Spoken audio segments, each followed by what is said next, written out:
Guys കമ്പം തേനിയിലുള്ള കൃഷിയാണ്. നമ്മൾ കൊടൈക്കനാലിൽ നിന്ന് കമ്പം തേനി എന്ന റൂട്ടിൽ ഇറങ്ങിയതാണ്. അവിടെ നിന്നുള്ളൊരു സൂര്യാസ്തമയമാണ്. സൂര്യൻ ഏകദേശം പകുതി തന്നെ പോയിക്കൊണ്ടേയിരിക്കുന്നു മലയുടെ അടിയിലേക്ക്.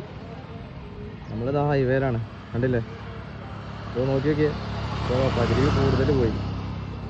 എന്തൊരു മനോഹരമാണ് ഈ കാഴ്ച. നോക്കി നോക്കിയേ, നമ്മൾ കുറച്ചും കൂടെ മുന്നെത്തിയിരുന്നെങ്കിൽ നല്ല അടിപൊളി ഒരു ഇത് കിട്ടിയിരുന്നു. ഇത് സൂര്യൻ പോണത് നമുക്ക് ഫീൽ ചെയ്യുന്നുണ്ട്, ഇതിൽ കാണാൻ പറ്റുന്നുണ്ട്. ഇത്രയും കുറഞ്ഞ സമയം കൊണ്ട് സൂര്യൻ ഇങ്ങനെ പോയിക്കൊണ്ടേ ഇരിക്കുകയാണ്.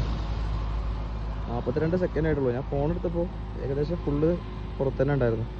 ഇതിപ്പോൾ ഫുള്ള് ഇതങ്ങനെ ഇനിയൊരു 10% കൂടെ ഇനി കവർ ആവാനുള്ളൂ. ഇതേ പോയി മൊത്തം പോയി. സൂര്യൻ്റെ ഒന്നുമില്ല. അടിപൊളി വ്യൂ. ഇത്രയും പെട്ടെന്ന് സൂര്യൻ അസ്തമിക്കണം ഞാൻ ആദ്യമായിട്ടാണ് കാണുന്നത്. ഇത്രയും സ്പീഡിൽ പോകുന്നത്. അയ്യോ.